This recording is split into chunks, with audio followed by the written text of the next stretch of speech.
Oh,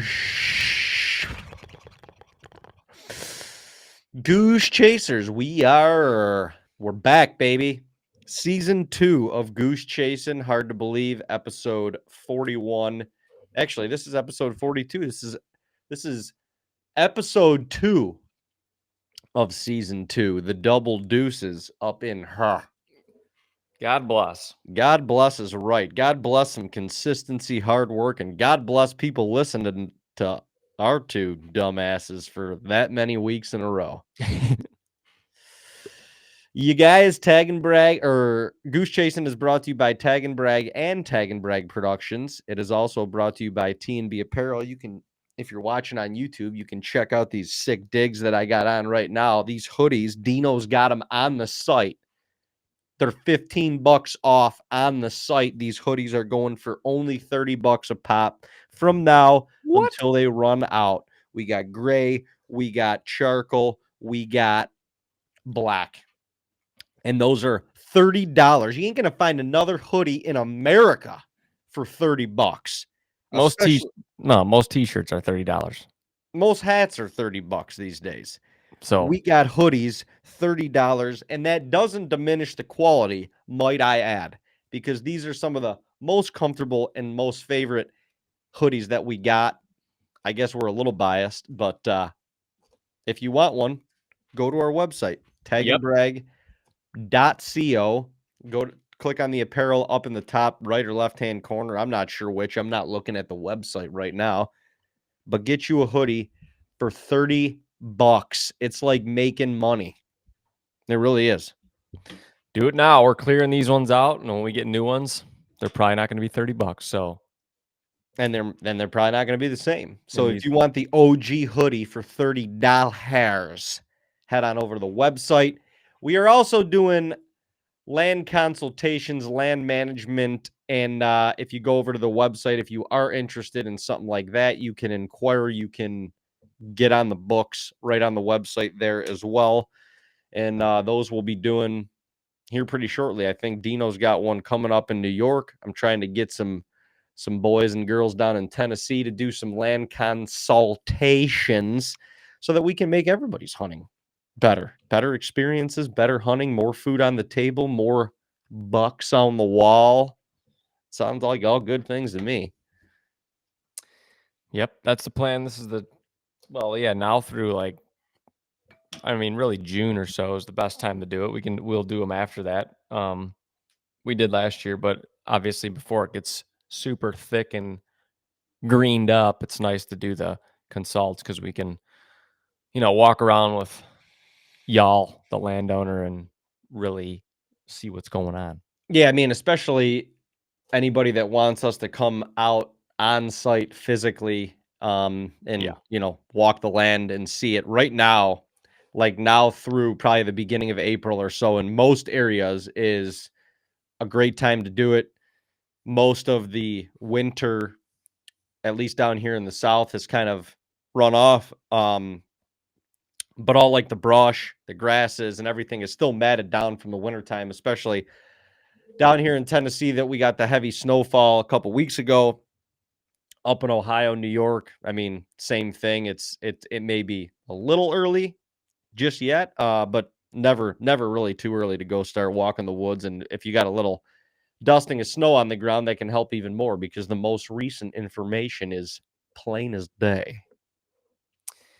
Sure is. And obviously with some of our virtual land consults and just utilizing OnX and the incredible features that they have over there with the elevation layouts and everything like that, we can damn near feel like we're at your property doing a virtual one as well. So yeah, and when people talk or think about, like, they start asking us questions about the land consulting and stuff like that, they always think they need a spot to plant food plots, or they always think that that's kind of where it starts. And although we want to be able to, put food on your property in some way, shape, or form, because that's going to lead the deer to you, it's not all of what we talk about. I mean, we talk extremely important topics such as entry and exit routes, We try and analyze the adjacent properties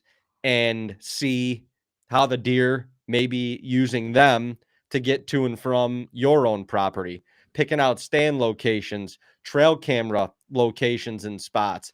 So it doesn't just stem from creating food. I mean, obviously food is a great place to start, but also a great place to start is to maybe get a second opinion or learn how to navigate your land a little bit better so that you can keep some areas unpressured, so that you can navigate in and around those areas to keep that unpressured so that you can get in and out and the deer can use your property seamlessly without knowing that you're there.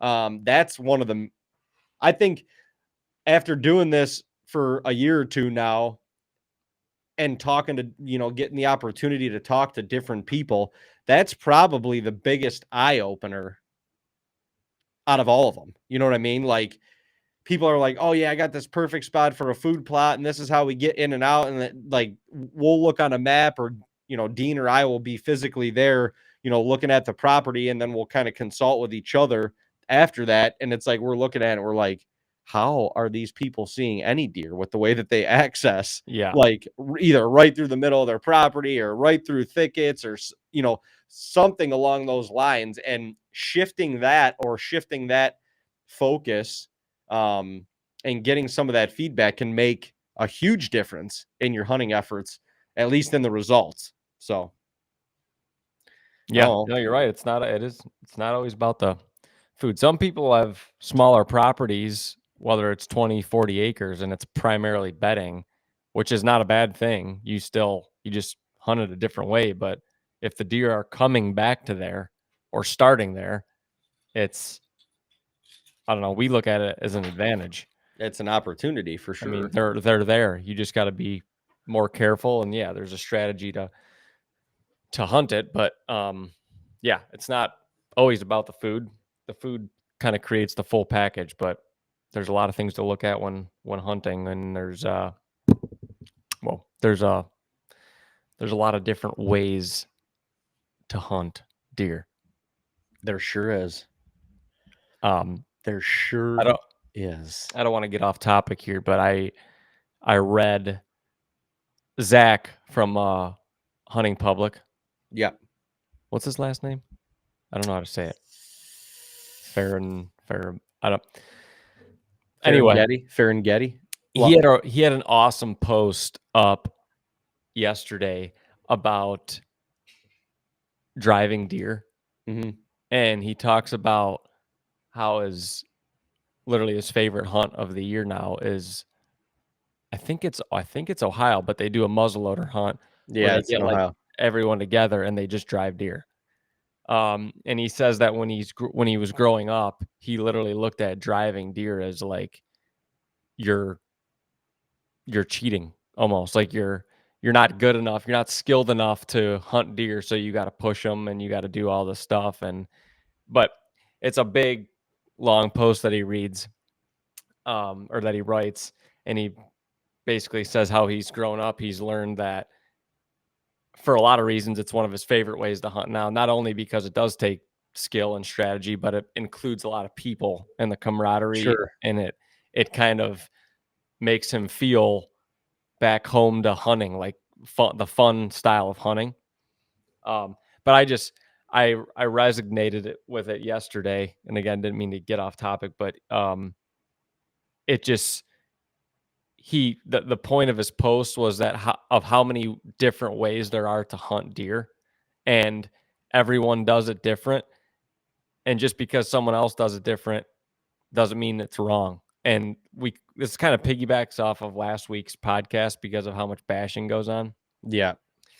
But I was just thinking, I'm like, there's a million ways to hunt deer, and as long as it's in the regulations, like it's fair game. Like if it's in the regulations, it's not cheating. Yeah. You know, the states, like they have regulations for a reason. Yeah, and if you disagree with it, knock on the state. Don't knock on the person. Like they're just following the law. Yeah. Like if you're allowed to drive deer, it's it's fair game. If you're allowed to bait deer, it's fair game. Like, everyone's doing it. It's unfair if it's not in the regulations and And then you're doing someone's it. doing it, Yeah. because now it's an advantage. But if everyone's doing it, it's not cheating. But yeah, again, I just thought it was cool because this point was basically I hadn't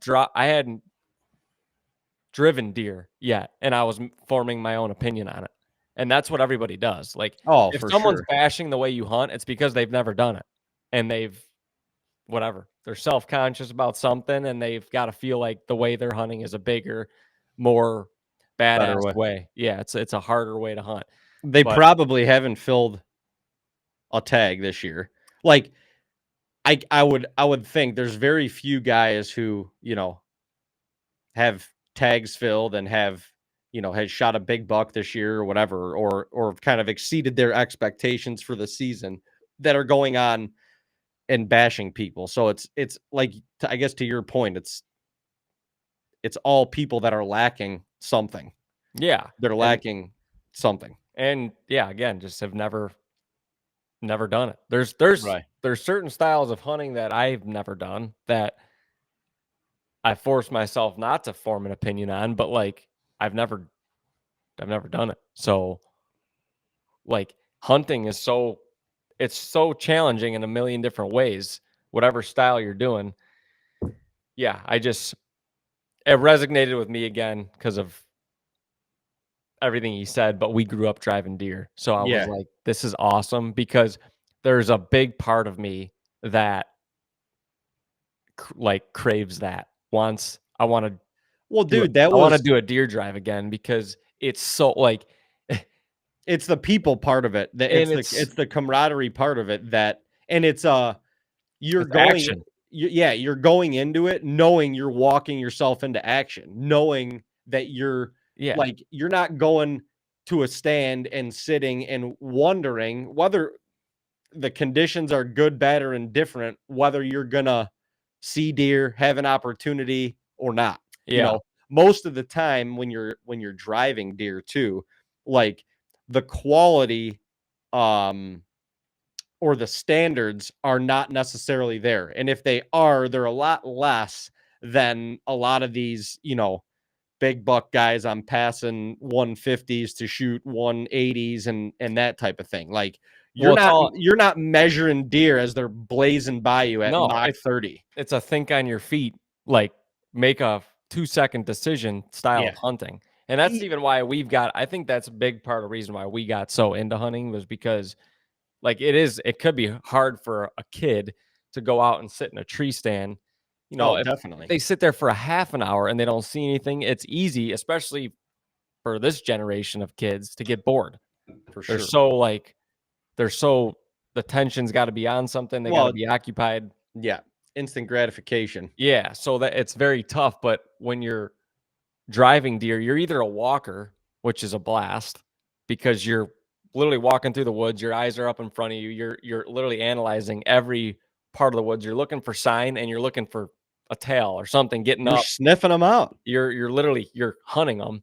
And then if you're sitting, usually these are shorter duration. Like you're not sitting for 3 hours. Right. It's as soon as you put your butt on the ground or wherever you're sitting, you're like, I got to be ready Let's because go. shit's about to happen or Yeah. it could happen right now. So it's just a highly anticipated hunt. It's, I don't know. It's a very, it's action packed. And again, I've seen a lot of people bash driving deer on social media too of other people I've seen doing it or whatever. And everyone's like, oh, that's like, yeah, that's not the real way to hunt and this and that. There is no real way to hunt.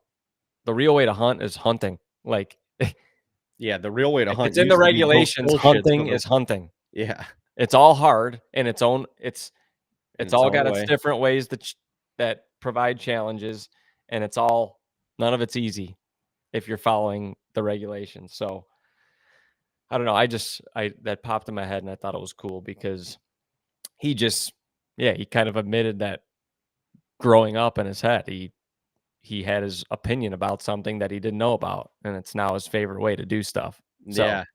Well, and two, like I remember when we were growing up and bow season we sat. like that's what we did. You know, bow season was that kind of like solitude, calming part of the season where you were waiting and you were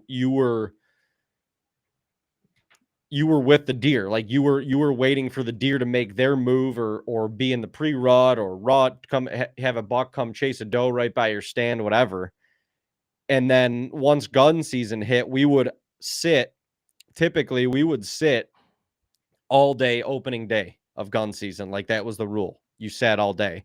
And then somebody shoots something, you know, maybe you go help them take care of the deer, you get back in the stand, and most of the time the person who shot something started walking, started doing loops, you know, started moving deer. Yep. And then after that, every weekend after that, it was from daylight to dark. We were finding thickets and we were pushing them.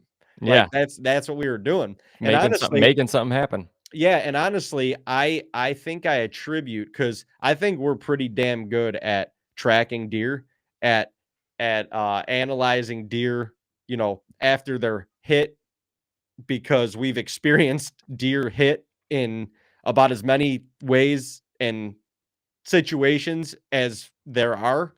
You know, certainly, yeah, there's situations we haven't been in, but there's not a lot of them. Like Yeah. like, and that's our hunting crew put us in those scenarios and in those situations at a very young age. So we experienced probably 10 years of goose chases, Yeah. hence the friggin' podcast name. We experienced probably 10 years of that prior to really getting into like serious archery hunting, you know, standards, managing deer and all that stuff. Even So, a whole even holding a weapon.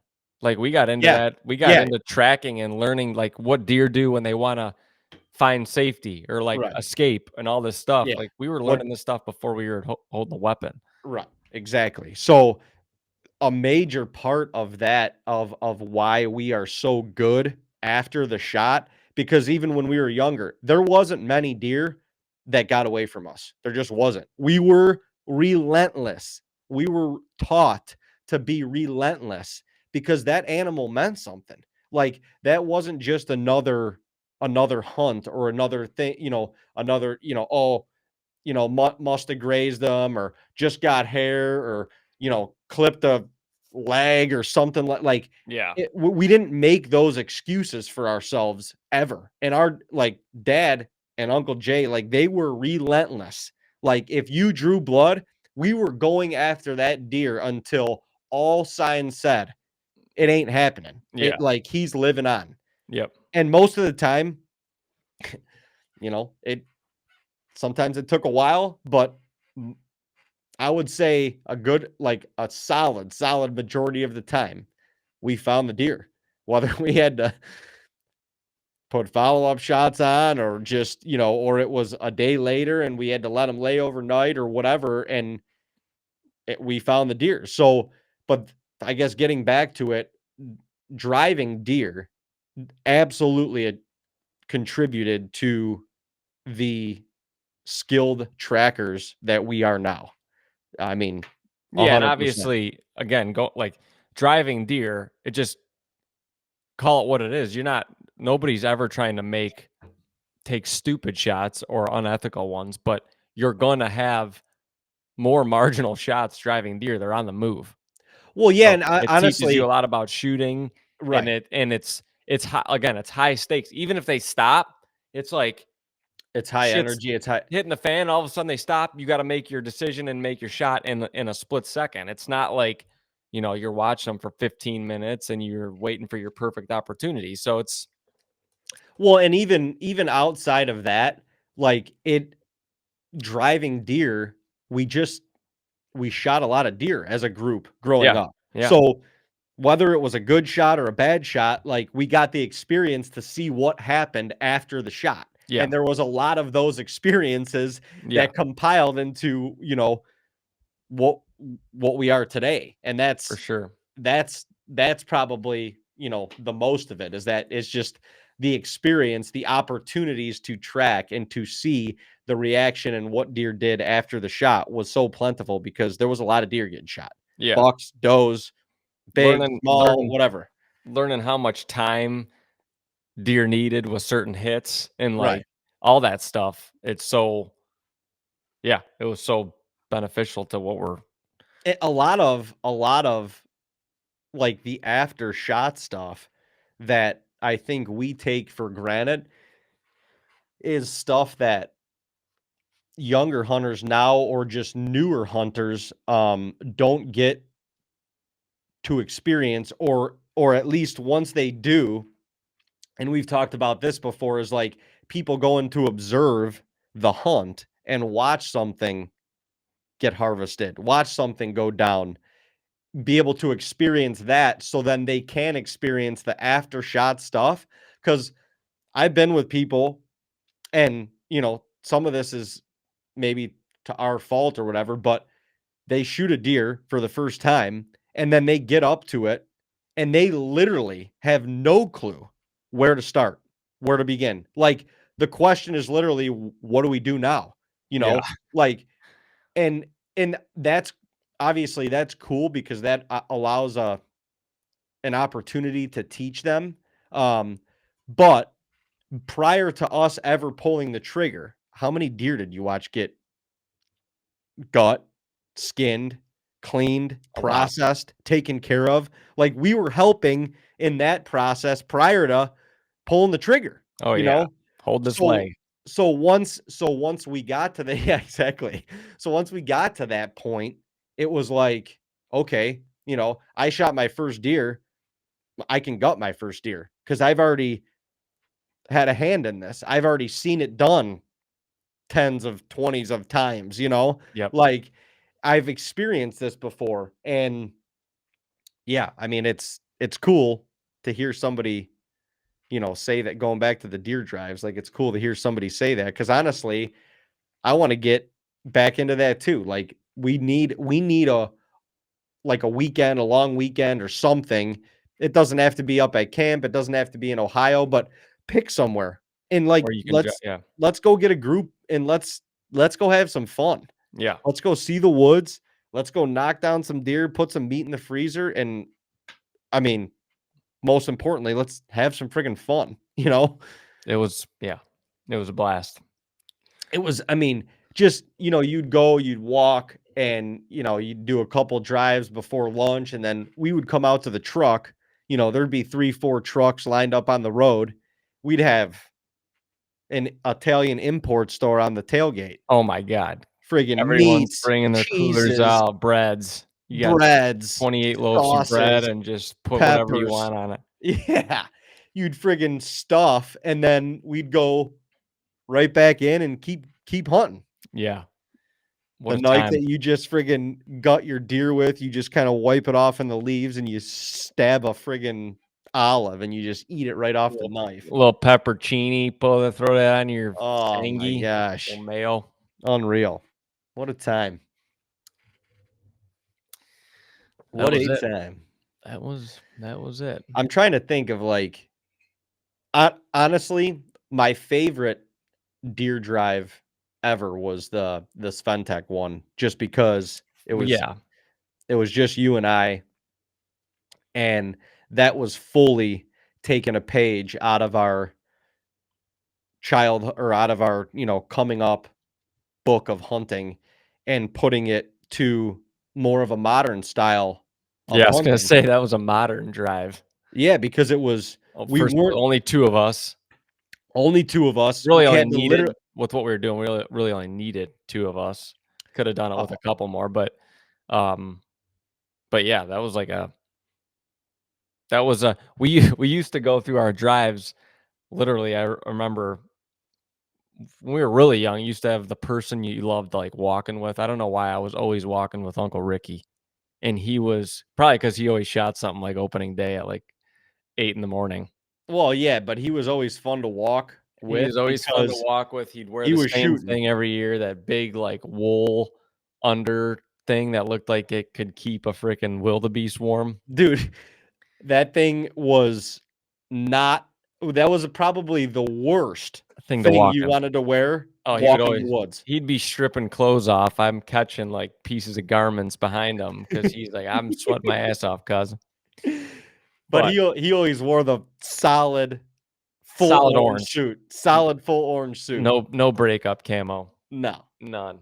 Didn't But need it. yeah, he going back to it, he was always the one, like, literally hooting and hollering while we were walking. Like, he Right. was grabbing sticks and Banging them. banging them on friggin' saplings, and he'd always be like, "Come on, Dean, friggin' stir him up." Like, yeah, get up. Like, he'd always be talking to the deer and shit, and, like, "Get up," and he'd go around that bush, Dean, and, like, let's yeah, he would just be active. Like, you would be like, "This is crazy."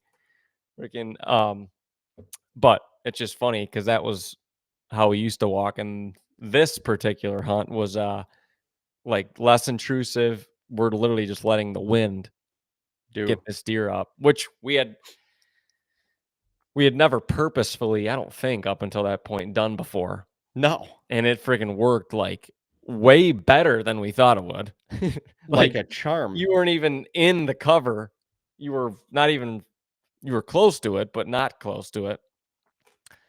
No, I was literally walking up to where we had thought he was bedding, and my wind is drifting right at my back into this thicket. And this thicket is kind of like a little valley funnel. And the little valley funnel kind of just funneled out right in, not right in front of you, but in front of where you were sitting. And then it was wide open cut cornfield. Yeah. So if the deer wanted to stay in the cover the longest, which normally the big bucks want to, they want to Dude. keep themselves concealed the longest. In our head, he would work his way down through the lower parts of this cover. And once that cover ran out, he was going to hightail it across the cut cornfield and try and get to the big beaver swamp on the other side. And I mean, if that did not work like a freaking charm, that was insane. That was It was insane. nuts. That was just a freaking ballsy Hail Mary, like, We were just so burnt out because a lot of times, especially when we get snow at certain points of the season, well, like late second second or so week of gun season, like, and it does this everywhere, but especially our property, it completely dies off. The deer are pressured. You're not seeing any bucks, like any decent yeah, sized ones. You'll see some deer, but they're just they don't move. And it was a week and a half, 2 weeks of watching that, and we were like, "What? We are just wasting our time going to yeah. sit in the woods and not see deer." So, it was a good change up. It was a good way to make something happen. The crazy part about all of it, when we look back at some of our successful hunts on like some of the notable deer that we've had the opportunity to shoot, and then you look back at like the day prior or the couple days prior, and you kind of see like the sequential things that happened that literally put you right there. Yeah. It's crazy. It's crazy how meant to be some of that stuff is. Yep. It's nuts. It's nuts. Like that morning, once again, we were burnt out as shit. Like we were done. We were chasing the Godfather around. He was gone. For all we knew, he was gone. We hadn't seen him in a week and a half or so. We really weren't seeing many deer. But we got up, or the weather was kind of shitty. It was cold, windy. It was kind of raining off and on a little bit. Like, get up, and I'm like, I'm going in. Dean was passed out still. He's like moaning and groaning, like, I'm not. And I don't know. It was just one of those days where like you just wake up and you just got the energy. Like you just got the juju and you're just like, Yeah. fuck it. I don't really care what's happened in the past. I don't really care what's about to happen in the future, but this is what I love to do, and I'm just going to go ride this one out. And that's how I felt that morning. So I'm in the basement getting ready, and it was one of those moments where like you just kind of go like I didn't have a plan to say anything. I didn't have a plan to like do this. I just like picked up my phone and I just started going on a rant on Instagram, which ended up like a 3-minute rant. And I was basically talking about what we're talking about right now. Like, Yeah. you know, you're burnt out, you're you're beside yourself, you're beat up mentally and physically, you don't want to be where you're at, you like all the things. Like we can make excuses for all the things. And at the end of the day, we just need to show up because we have no idea in this hunting world when it is our day. That was the Yep. long and short of the rant.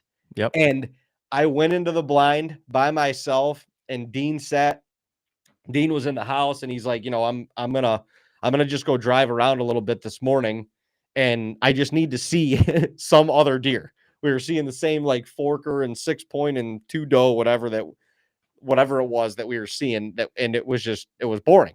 So I get in the blind, Dean's cruising around, and all of a sudden get a text with video from Dean, and he sees this good buck on a piece of property that we always drive by, always think about hunting, have always wanted to hunt.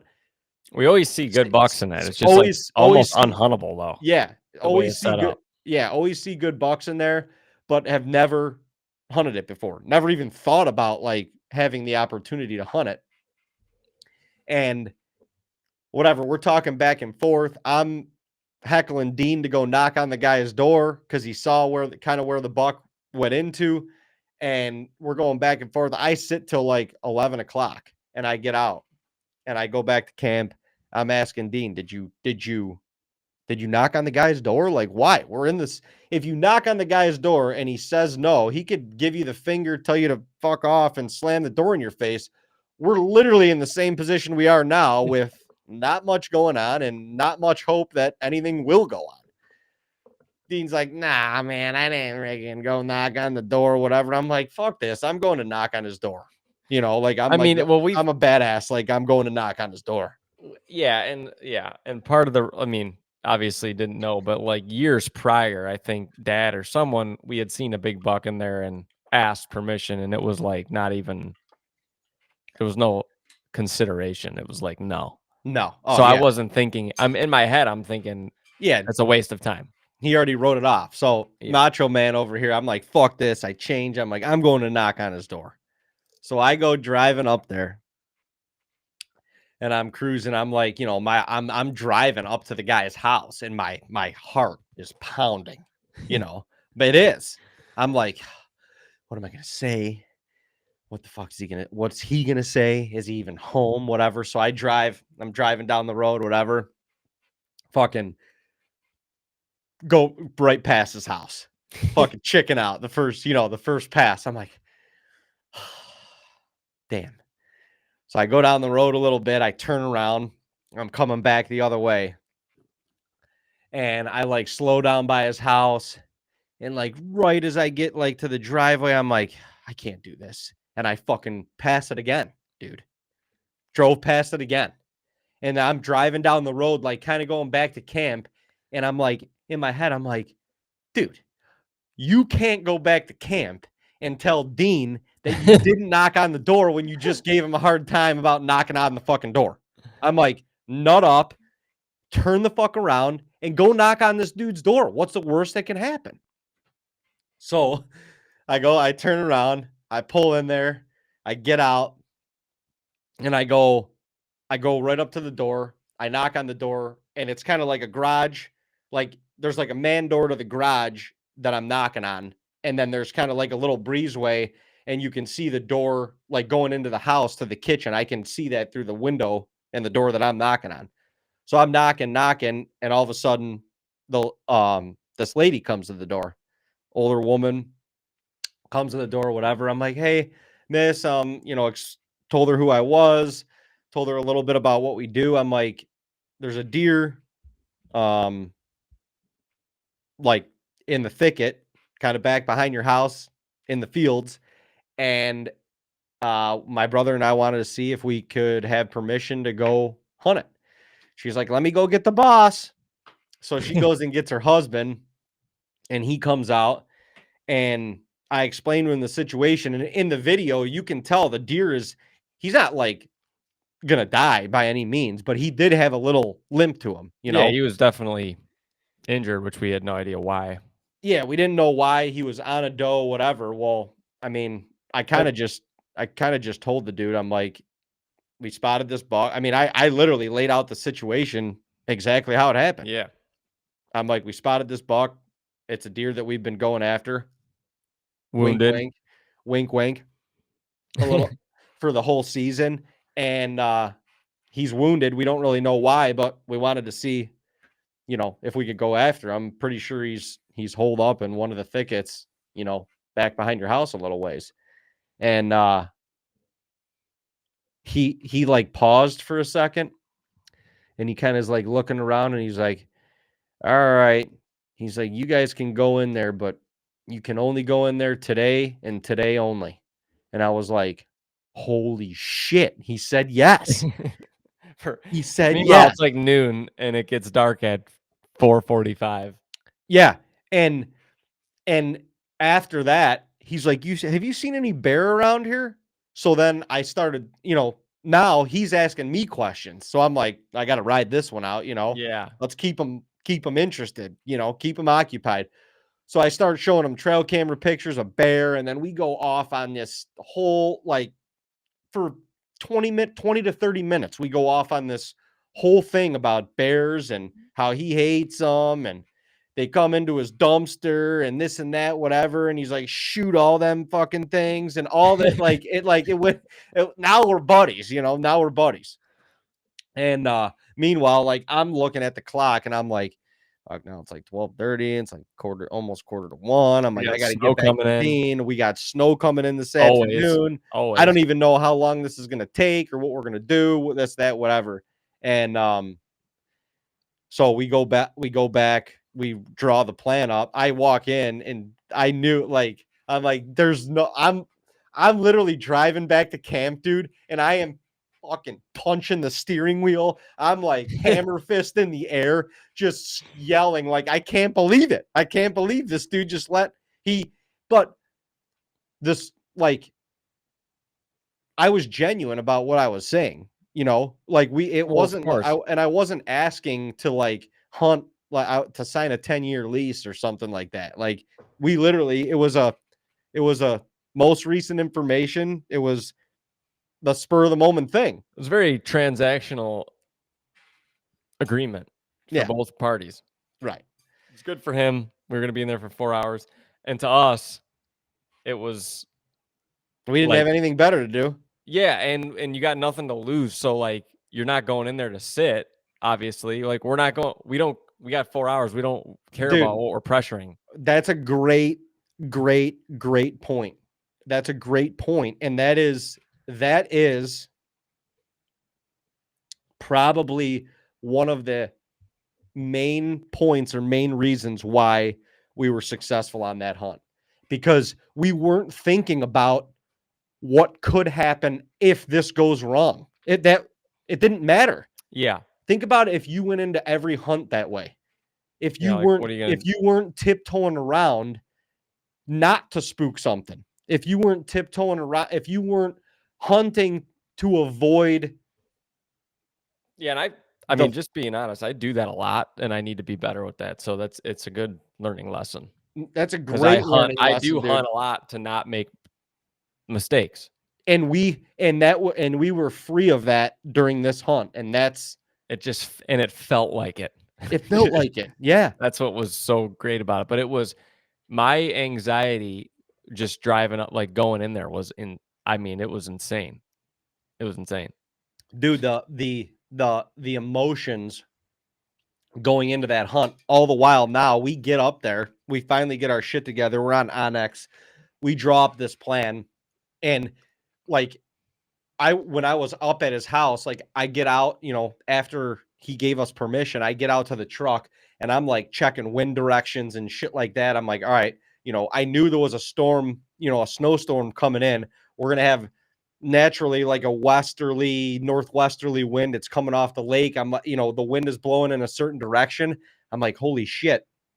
There's two big clumps that we thought he was in, one or the other, based on where you saw him. And then based on him not crossing another adjacent road after you got around there. So there was two main pieces of cover. And I'm like, based on the wind, this is perfect. I can get up on top of the hill and I can wind bump the one. And essentially, if he bumps out of there, he's got to make a crazy like decision to go way across like a massive wide open cornfield. Otherwise, what I think he'll do is just hop over the hill to the next point of cover. And that's the one that we thought he was in anyway. And that's the one that was essentially leading up to Dean. Yeah. So we bumped the one. I actually kicked up another nice buck, literally basically stepped on him. I thought at first it was him, and then I'm like, no way. The buck that Dean saw was definitely bigger than that.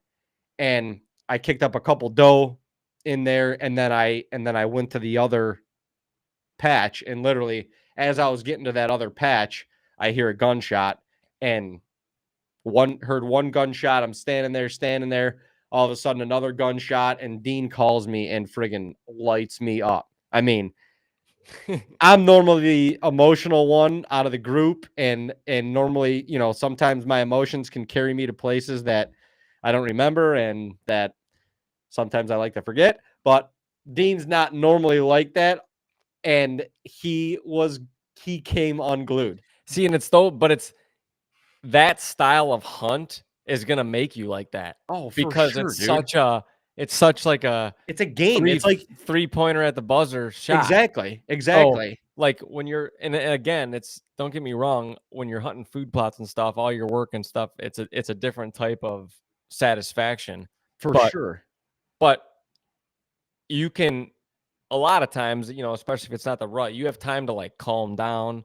And so, like, when it happens, your emotions are all there, but they don't come unglued like they do in that one. That one was like, "Holy shit, we just pulled this one out of left field." You just won the Super Bowl, It dude. just happened, and we got him, and then, yeah, Well, and it was like insane. that's where probably hunting has come the closest to like a sporting event in that situation, because you were Takes a team. it Wouldn't have took it got him without both of us. exactly, Never. exactly. Wouldn't have even come close. Took a team to do it. It took strategy and like digging through your mind to Yeah. come up with strategy to do it. And you were under a time limit. Yeah. You had until dark. Yeah. You had it literally, and we're recovering this And deer in the cornfield, and the sun is setting. Like that's how down to the wire well, we yeah, took and it. I mean, it was almost less than that because as soon as I shot him, it started snowing. Like, Right. it was already snowing, just like the flurries and the wind was kicking up. It was like a 25-mile-an-hour wind. It was brutally cold. But as soon as we shot him, I remember taking photos and he was covered. He had like an inch of snow on his back. Oh, dude, yeah. By the time we got him back to camp, there was It was coming ground down. cover and it was coming down. Yeah, the next day there was six, Yeah. 8 inches on the ground already. But yeah, insane hunt that it all came together. And I honestly, like, I easily that deer could have been gone. He came out. He actually didn't come towards me, really. He cut across the field almost in between us. And I shot on the run and I missed him. I mean, it was The like first time, yeah. it was over 200 yards. I don't remember. It was like 240 or so. It was far. Dude, it was a fucking toss. And he was so big running across an open field. I'm like, lead him and squeeze a shot off. And I did, and he stopped. And I'm like, oh my God, did I hit him? And I didn't hear that. I can always hear the bullet hit a Yeah, I deer. don't know how I I know can there's always people that do it, but you always hear I that. can always hear it. And I didn't I thought I heard a thump, but it might have just been like the hill was right behind him from the cornfield. And I'm like, he wasn't acting like he was hit, but I thought I had heard the thump. So I'm like, did I hit him? But that bullet had to have whizzed by him. And he was like, what the hell was that? Which actually, it worked out perfect because it stopped him. And then I was able to gain my composure. And I was literally sitting on my butt in like a little 3-point tripod. Like, I didn't have a tripod. I was using my knee and everything as my rest. And once he stopped to figure out what was going on, I had like a split second because I knew he was gone again. I settled on him and I smoked him right behind the shoulder. Dude, And then he ran at me, I watched him fall, because I watched them running right at me, and I'm like, do I keep shooting? And as soon as I was literally like, should I be unloading on him? But I was like, number one, he's running at me into the middle of court, like he's got nowhere to go. And after he went like 20 yards, I saw his shoulder and everything. I'm like, oh, he's done. But this corn stubble, I remember they cut this corn late. They cut it like 2 days prior. Yeah, that was the reason you probably could see them. It was wet and everything, and they came in with those like tracked combines, and they left the corn stubble like, I mean, shit, it was almost 24 inches tall. Mm-hmm. And I watched them go down. David comes around like the way up on the hill around that patch of cover, and I see him, and we just like start angling like towards where the deer went. But it was so far, like wasn't thinking anything, but we just started like kind of walking at each other. And all of a sudden, I'm thinking he's up above a little bit. I'm thinking he can see the deer, kind of. I knew where he went. Well, would have made sense. Yeah, would have made sense that I could, and I thought you knew exactly where he was. So I'm just like angling towards where I think you're going because I think that's where the deer is. It was insane. But we get all of a sudden, Dave and I just meet in the middle of this cornfield, and there's no deer. And I'm literally looking at, like we're like looking around, and we don't see any deer. And we're like, wait, what the? I'm like, so I was going ape shit after I shot the deer. Like I was pacing back and forth. I'm fist my God, chest. dude. I was going nuts. I was like, I can't believe we just pulled this off. And so I'm like, I'm shitting my pants. I'm like, well, I was being an idiot, pounding my chest. I'm like, did he get up and like run? Then I'm like, no way. He had to go across the cornfield. So anyway, after about 10 minutes of a fiasco of like running in circles. Well, then, okay. So Yeah. we start looking for the deer, and now, like, you got to understand, like, we just thought we won the friggin' Super Bowl. Now we're looking for the trophy. Where's the Lombardi trophy? I want to hold it, you know? And so now we're looking for it. And we had a phone call prior to this. We were both going nuts and screaming and telling each other how much we loved each other and this and that because we just got it done. But like, now we're walking around, dude, and we're looking for this deer, and I'm kind of getting a little pissed. I'm like, bro, what the fuck? Like, what did you do? Yeah, what did you do? What did you see? What did you do? Like, where is this deer? How can we not see it? We can literally, from certain parts of this cornfield, I mean, there's rolling hills and shit, but it feels like you can see the whole thing. And it literally, although the corn stubble was high, it felt like you could see a deer from very far away if it was dead laying in the field. Yeah, it just did. That's how a lot of landscapes are, even like North Dakota and stuff. You're like, if there's a deer around here, I'll be able to see it. But they figure out ways to nestle in. So we're circling, and we're circling far in this field at this point. Like, where the fuck did this deer go? Yeah, and I'm starting to get gassed. So right where we met initially, Dean puts down his book bag and his gun. Yeah. And I think I still had my gun and a camera going, and I'm, kind of doing circles. I'm like, well, if you hit him right here, he didn't run far. Like, we got to figure this out. Well, like Dean said, it was a solid 10 minutes. A solid of us like frantically searching in this cornfield. Yeah, I was literally getting nervous. I'm like, this deer got up and ran away.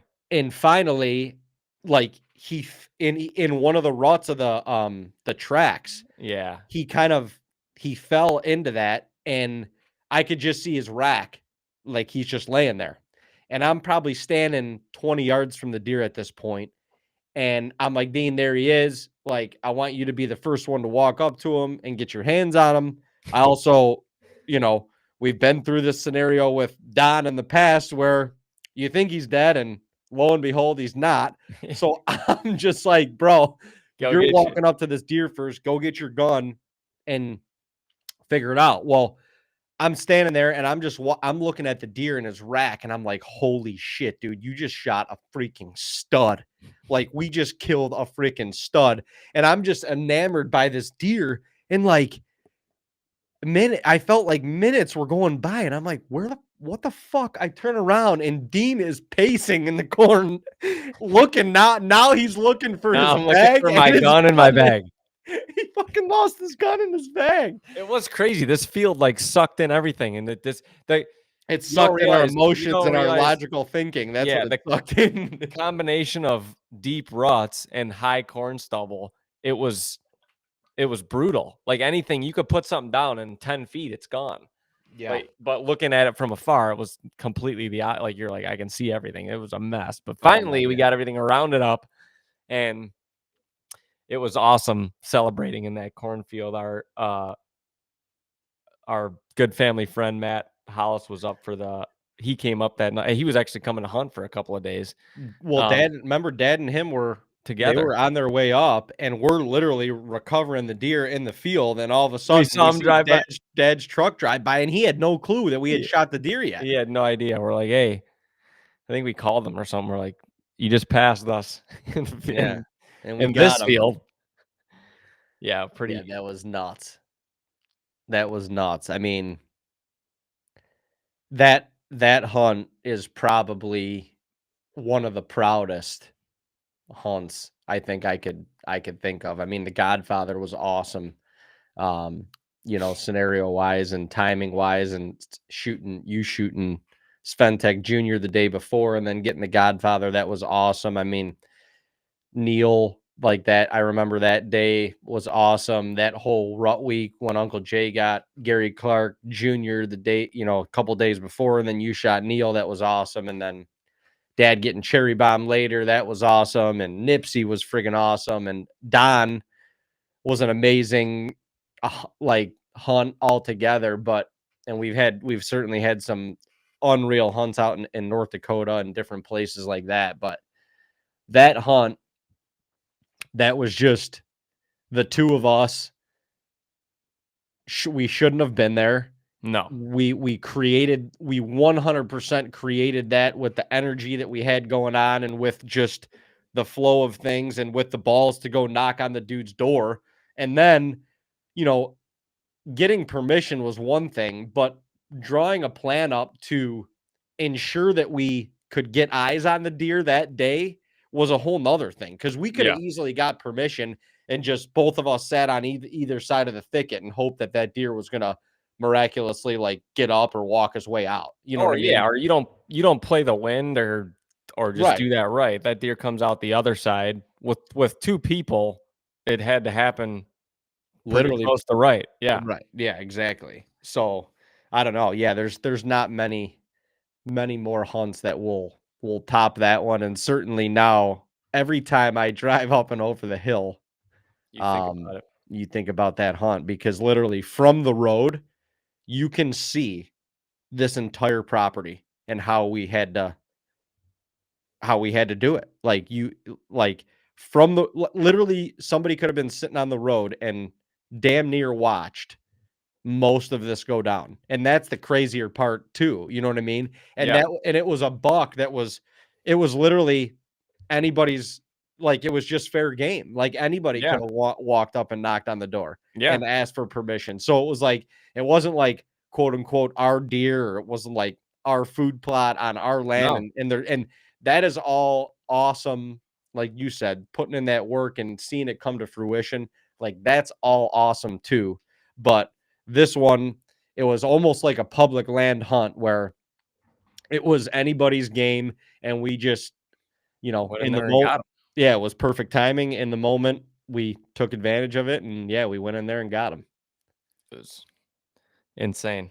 That was freaking insane. But yeah, just going back, circling back, there's a lot of ways to hunt deer, and there's a lot of ways to hunt anything, but um yeah, I just think they're all Well, and I've been seeing a lot more, which is cool actually. Dan Stanton from he's got a page called Elk Shape on Instagram, and he started this little like movement or something, and it's basically hunters supporting other hunters. I mean, he's sick of, and I think a lot of us are sick of the backlash over something that is celebrated but should be celebrated so much more. Yeah. It's our heritage. It's family traditions. It's been passed on from generation to generation, and it's evolved a lot. But it's still something that we should all be celebrating, not friggin' knocking on each other. Well, it's just crazy because growing up, part of the reason why hunting was such like it was the best sport ever was because anybody that you did it with, anybody that did it, it was you were like-minded people and Right. you connected with right off the bat. And that still happens, but like the connection part still happens. But now, I don't know. There was no I don't know. Back then, you just didn't think of bashing anybody or Ever. anybody again. And I hate separating this, but the only bashing that was ever done was if deer were poached and if it Right. was illegally done. But any other way, there like I don't know. There was no bashing, and it seems like this group that we have that should be all celebrated together is so it inner against each other, Yeah. and it's really Well, I don't know. It's it's sad to see because we're yeah, like you said, this is a heritage. This is a native sport. It's one of the oldest. It is the oldest sport to mankind. It's a natural way of life. right. Animals do it. Like this is the most natural activity in the world. Yeah. It's Hunt for food. But it's the circle of life. people gotta bash every person that does it this way and that way. And it's it's funny. I like you can't even I'll post something not even with the hunting side of things. I'll post a trail camera video and someone's got a problem with it. Or they're like, oh well the deer's smelling you. The deer's doing that. Like the deer's cutting your Yeah, trail and you're not doing this right. You're not doing that. It's like, it's a trail camera video. How do you know yeah, what I'm doing? yeah. How do And you who cares? and who Like, cares? I don't know. It's just Who made insane. you the police of this shit? It's really it's crazy. I hope it changes, but I don't know if that's gonna happen. Well, I mean, moving forward, all we can do is continue to try and shine a positive light on what we love to do, what we're passionate about. You lead, you lead with that, and you lead with the energy and the authenticity that this is for us, because it's us as humans. It's you and me as humans. I mean, this is a major makeup of who we are. If you took this away from either of us, I mean, would you even really want to be here? Yeah, Like this it's is part this of what is drives you. It's part yeah, of as what a human being, as a human being. And it's part so of yeah, it's look as humans, you want to look forward. We look forward to a lot of things, but one of the, this hunting is and that's yeah, that's one of the this is things it that for we us. love to do. Exactly. Exactly. This is it for us. So whatever that thing is for you, respect and go for that. You Yeah, know, go for that. But to yeah, to go against each other, yeah, it's unfortunately it's sad that there's there's not many things that you can post nowadays to promote it without getting some sort of backlash. yeah, And I mean, yeah, we've kind of put ourselves in this position and put ourselves in the spotlight a little bit, so it's part of the responsibility of it. But yeah, I think it's also part of our responsibility to just keep doing what we're doing 100%. and keep leading with a positive light, positive heart, keep following what our heart is pushing us to follow, and you let the rest take care of itself.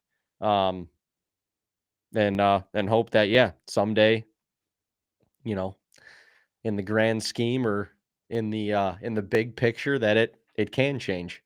and it is better for everyone. I couldn't agree more. There's no most of the people that nobody that's doing more than you is going to bash you. Right.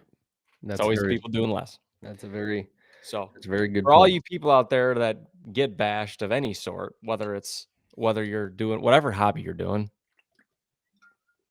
doesn't have to be anything to do with hunting or the outdoors. People that are bashing, they're probably doing less than you. Yeah. It's funny because I was talking to a buddy. This dude is a savage. He gets up, his alarm's set at like 3:30, 3:45 every morning. He gets up, he goes to the gym, and he's at the gym and he's probably done with his workout before like 5 or 5:30. He's done with his workout for the day prior to when most people even get up. Yeah. And he's got people bashing him for posting shit in the gym that early. I'm like, dude, if anybody that, like, first of all, you have to be a sick human being to be bashing somebody that is literally doing something good for themselves and trying to better themselves. And whether the post is for self, clout or whatever, it's still that's got to motivate one or two other people to be like, well, I got to get my shit together and like, do something physical for myself, take care of my body. It's the only one that we got. You know what I mean? Yeah. But like, I don't know, I guess that made me feel like a little better and a little worse because obviously, in the hunting world, we see this all the time. But at the same time, it's like, how, like, you're really reaching at that point. If you got to bash somebody that's like, motivated enough to get up at those hours to push themselves farther than most human beings will push themselves and also be willing to promote, that sort of lifestyle, and you're going to friggin' sit back and bash it. I'm sorry, but you got to look in the mirror before you write that comment, bro. Goes back to it. Nobody doing more than that right. is going to ever say that. Right. And certainly nobody doing the same thing, getting up early to work out is gonna bash that person. So it's in this industry, it's in every other one, but the bashers are doing less. And they got to try to bring down who's doing more. Ain't gonna work. For that we say, Ain't gonna work.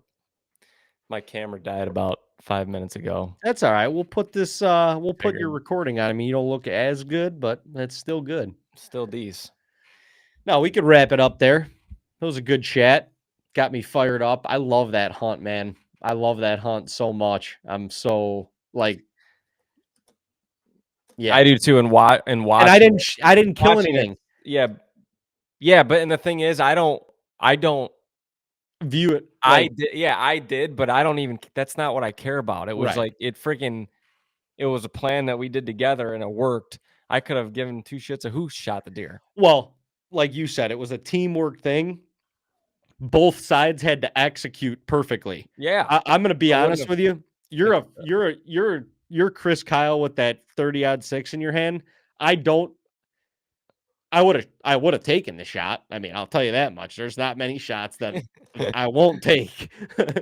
But I don't know that I make that shot, and I definitely don't know that I execute the shot as well as you did. I mean, you freaking put that bullet on a friggin' button at 240 off your knees in a high intensity situation. That was fucking we're at the 50. We need 6 to win the friggin' Super Bowl, and I got to put this one on a freaking laser beam dime in the end zone so that somebody can catch it.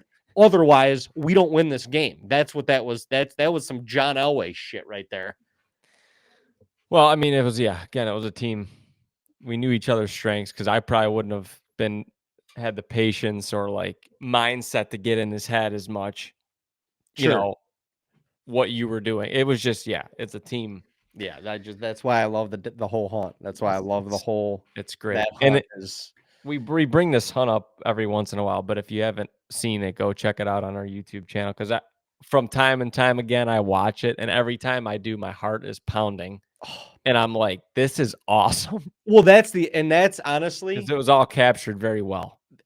and there's some audio, like, it was windy as shit, so there's some audio that gets a little tough, and we tried to put script at the bottom so that you could, see or understand it a little bit better.